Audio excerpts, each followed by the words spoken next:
Bonjour Chris Sheldon. Bonjour Gérard.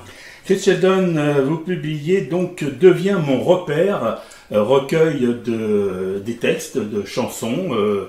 C'est la première fois que vous publiez un recueil de vos textes, pour faire voir votre travail finalement. Tout à fait, oui. Ça fait 25 ans que j'écris des chansons, mais c'est la première fois que je publie des textes comme ça. J'avais envie de remettre un petit peu en avant le travail du parolier. On a toujours tendance à écouter les musiques d'abord, et après éventuellement, si la musique nous a accrochés, à aller voir le texte, peut-être. Et là j'ai envie de proposer l'inverse en fait. Donc du coup j'ai eu envie de montrer mon travail, donc faire ce recueil où il y a 100 textes de chansons, 50 qui sont inédits et 50 qui sont déjà chantés sur album avec différents artistes.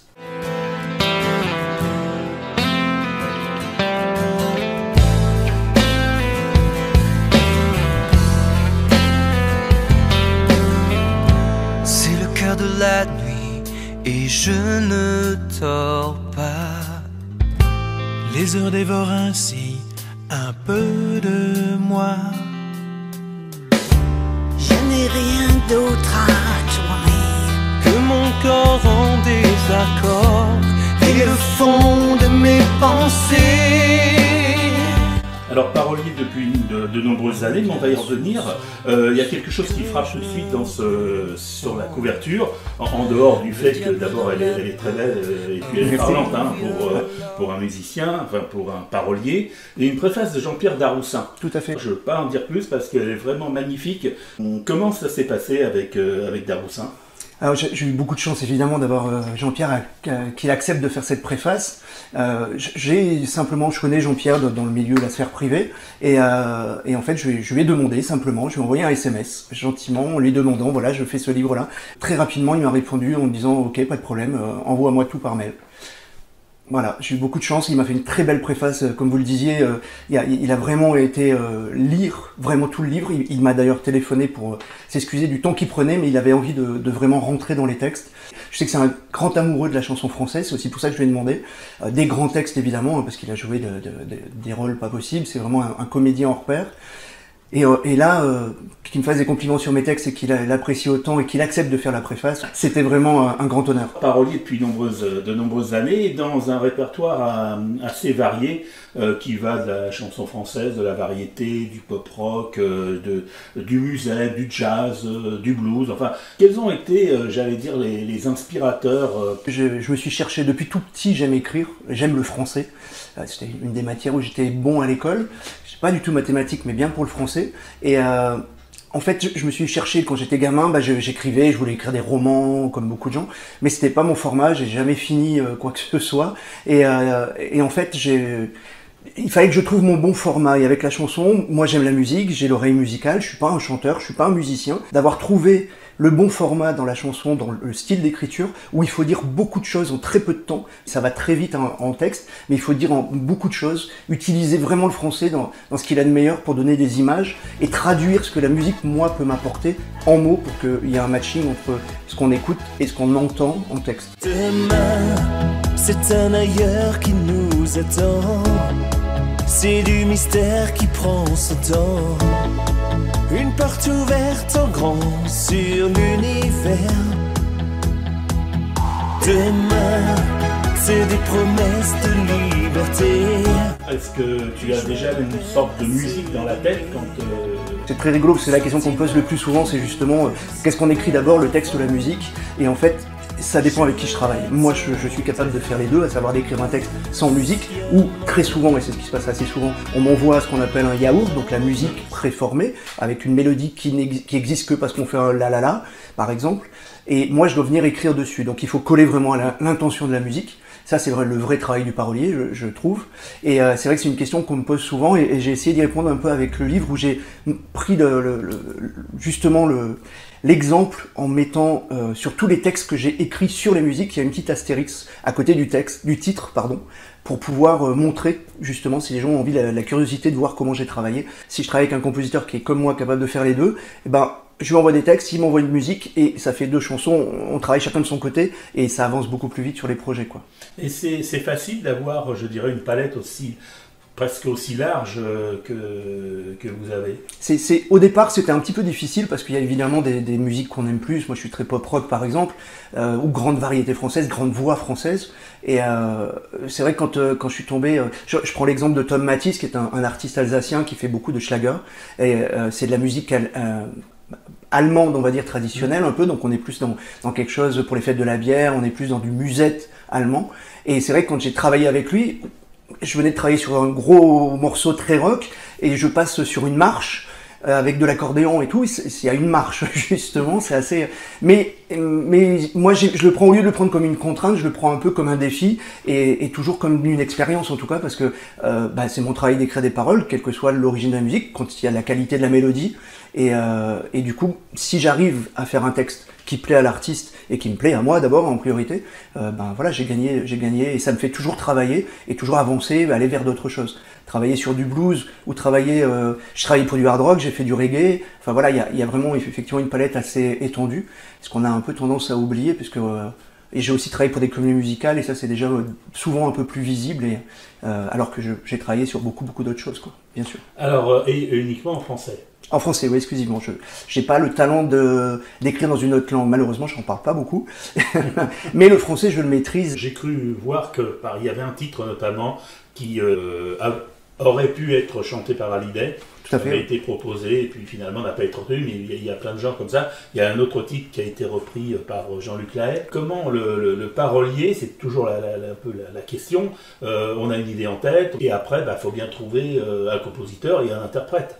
Alors c'est encore une fois, ça dépend vraiment du projet de base. Souvent, il y a effectivement un artiste éventuellement qui va me contacter. Donc si il a rien parce qu'il n'est pas compositeur, c'est vraiment un interprète. Soit j'ai effectivement dans nos tiroirs, on a déjà des chansons qui sont faites, ou alors je peux éventuellement lui proposer de travailler avec un compositeur que je connais. Puis après, il y a aussi les compositeurs qui amènent des projets directement qui ont besoin d'un texte en français et qui viennent me trouver pour tel ou tel artiste, ou pour eux-mêmes, parce qu'il y a aussi des compositeurs interprètes qui sont pas forcément auteurs, ou en tout cas qui ont compris qu'il y avait des gens qui savaient mieux écrire. Ça me fait penser à Florent Pagny, qui lui avait très bien compris ça et qui l'a dit plusieurs fois en plateau de télé, où il savait écrire ses chansons, il l'a fait au début, mais il s'est rendu compte qu'il y avait des gens qui faisaient ça mieux que lui, et que lui, il savait chanter, chante. J'ai l'impression qu'il y a beaucoup de choses personnelles. Alors quand je dis personnel, est-ce que ça veut dire personnel du parolier ou est-ce que ça veut dire personnel en se projetant vers l'interprète quand on sait qu'on écrit pour un tel ou une telle? C'est plutôt ça, oui, tout à fait. Parce qu'en fait, j'écris jamais pour moi, puisque je ne chante pas, donc j'écris pour les autres. Alors évidemment, il y a certainement... Il y a un vécu. Il y a du vécu, donc on se sert de ce qu'on a vécu. Mais l'idée d'abord, c'est de coller à l'interprète, aux mots qu'il peut dire lui, qui va pouvoir chanter, qui va être à l'aise. Après, encore une fois, selon les projets, si j'ai l'interprète en ligne et qu'il a, lui, une idée, une direction, des fois un thème, pourquoi pas. Là, je vais travailler sur le thème. Et c'est en lui parlant, en entendant tout ce qu'il va me dire, que ça va me donner la direction pour écrire. On croit savoir le pourquoi, le comment. La vérité n'a plus rien d'important. Les mots s'accordent à ce qu'on se raconte. Une belle histoire, bateau qu'on se monte. Les sentiments se paient quelques détours. Se joue du monde et de ses alentours. Alors on écrit pour des hommes, on écrit pour des femmes. On va parler un peu justement maintenant des interprètes. Oui. Il y a Tom Matisse, on l'a évoqué tout à l'heure. Il y a une Québécoise aussi qui a fait The Voice à la fois en France, je crois, et au oui, Québec. Tout à fait. Elle a fait The Voice et La Voix, Annick Saint-Pierre. Complètement. Comment ça se passe pour passer justement sur une autre... Encore que Tom Matisse, il est alsacien, donc c'est pas une culture, c'est une culture qui nous est proche. La culture québécoise est plus anglo-saxonne, on pourrait dire, même s'il y a une francophonie prégnante. Sur le Québec, beaucoup. Voilà, sur le Québec. Là, après, c'est des rencontres, c'est des vives Internet, pour le coup. Mais c'est vrai que ce sont des rencontres, des propositions, des coups de cœur aussi, parce qu'Annick, moi, je l'ai découvert effectivement sur The Voice en France, quand elle est passée. Et puis, il voulait faire un album assez vite derrière The Voice. Elle était repartie au Québec. J'avais proposé plusieurs titres. Il y en a un qui a été retenu, qui est sur l'album. Je pense que j'avais, dans les 2-3 titres que je lui ai proposés, j'ai assez vite cerné ce qu'elle avait envie et le style aussi qu'elle avait envie de musique qu'elle avait envie. Devient mon repère pour le titre du livre. Il y a quelque chose d'important justement dans le choix d'un titre. Ah oui. Le choix Déjà, pour moi, c'est primordial parce que c'est ce qui va présenter la chanson. Donc, souvent, on a envie de l'écouter parce que le titre nous retient, puis on va le retenir, justement. Ça, c'est important, déjà. Deviens mon repère, pour rebondir sur ça, le titre du livre, c'est justement le titre d'une chanson, qui est un très beau duo que j'ai écrit pour l'album de Paty Varenne, qui a déjà quelques années. Et c'est un duo qui a été fait entre Gabriel Marini et Paty Varenne pour l'album de Paty Varenne, qui est un duo pop-rock, qui est juste magnifique, et c'est un de mes titres préférés de ce que j'ai pu écrire, il y en a beaucoup, et il me semblait que ce titre-là allait très bien aussi pour un recueil pareil, quoi. Deviens mon repère, avoir ce chemin de sans texte, pour moi c'était assez parlant, quoi. J'ai relevé ces deux titres-là parce qu'en fait, ce sont deux titres qui, justement, sont des titres forts et qui sont plus dans l'actualité, je dirais. C'est Les rues de Medellín, Ouais. et puis Tout reste à faire. Sur la maladie, entre autres, c'est la fibromyalgie. Tout à fait, ouais, c'est un gros projet que j'ai monté de bout en bout. En fait, j'ai rencontré la présidente de Fibromyalgie France, et en discutant, on a dit que ce serait sympa de faire un projet musical pour essayer de faire connaître un peu ces maladies-là, qui sont des maladies chroniques et qui sont un peu pas connues et pas très reconnues surtout. Et du coup, j'ai monté ce projet, j'avais un titre avec Gabriel Marini, on a travaillé sur ce titre-là, Tout reste à faire. Je l'ai proposé à l'équipe de Fibromyalgie France qui ont adhéré, on est parti, et j'ai demandé à différents artistes, donc il y a 6 grands artistes, dont Renaud Hanson, Pablo Villafranca, Nina Van Horn, qui est une grande chanteuse de blues, Paty Varenne, j'en parlais tout à l'heure avec Deviens mon repère, Gabriel Marini, qui est le compositeur aussi de celui-là, et donc ils sont venus, ils ont tout de suite adhéré aussi au projet. Il y a Grégory Bakian, Thierry Ragnaud, qui est un acteur, Thierry, et ils sont venus en studio. On a fait une grosse journée de studio qui a été très intense, puisqu'on a aussi tourné le clip en même temps. C'était un peu délicat, mais dans les mots pour moi, hein, dans le texte, et en même temps sans parler et sans pleurer sur la maladie. Voilà le côté, c'est un petit peu... ouais, j'avais pas envie que ce soit trop mélancolique, hein, il faut que ça reste une belle chanson, autant pour les chanteurs aussi, mais pour les auditeurs surtout. Tout reste à faire pour qu'on espère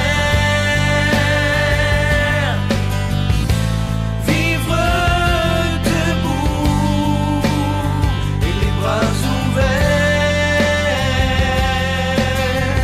Alors, dans le livre, il y a une originalité. Enfin, il n'y en a pas qu'une, mais il y en a au moins une, c'est les QR codes. Ouais. Ça plaît beaucoup, et moi j'avais envie de faire un livre musical. L'avantage de la technologie qu'on a maintenant, j'ai fait d'autres livres avant, j'ai fait notamment des livres de contes pour enfants qui étaient en livre CD. Donc quand on faisait un livre CD, il fallait faire presser le CD, il y avait un coût supplémentaire, du coup le livre supportait ce coût aussi à la vente. TVA, etc. C'était très compliqué, le placer en librairie, ça devenait très compliqué à cause de ces problèmes. Et on a cette possibilité avec la technologie de faire des QR codes et de pouvoir venir faire des choses comme je l'ai fait là. Donc l'idée effectivement c'est de mettre vraiment les musiques sur les textes chantés. Encore une fois, il y en a 50 qui sont déjà en musique, et là on peut aller les écouter grâce à ces QR codes, ce qui en fait un livre musical, et ça permet à tout le monde de pouvoir aller les écouter gratuitement, et c'est l'avantage, quoi. C'est quelque chose que j'ai déjà fait, puisque j'ai des expositions qui tournent, notamment Parole d'homme, qui est une exposition avec mes textes, qui est une exposition interactive, puisque j'avais déjà mis, il y a un peu plus de 2 ans, des QR codes dessus, pour justement, pendant l'expo, pouvoir aller écouter les chansons. Alors, c'est intéressant de dire maintenant comment on peut trouver ce livre. Il y a mon site, directement, l'adresse pour pouvoir vraiment le commander, c'est sur mon site, www.chris-sheldon.com. Simplement. Et là, on retrouvera effectivement toute mon actualité aussi, ça c'est important, pouvoir me retrouver éventuellement sur des salons du livre ou autre. Le livre est aussi là pour voir mon travail, mais aussi aller écouter et découvrir de nouveaux interprètes. Lisez ce recueil tranquillement, donc ça s'appelle Deviens mon repère, préface de Jean-Pierre Daroussin, Chris Sheldon, et c'est publié aux éditions Sheldon justement. Merci Chris Sheldon. Merci beaucoup, à toi.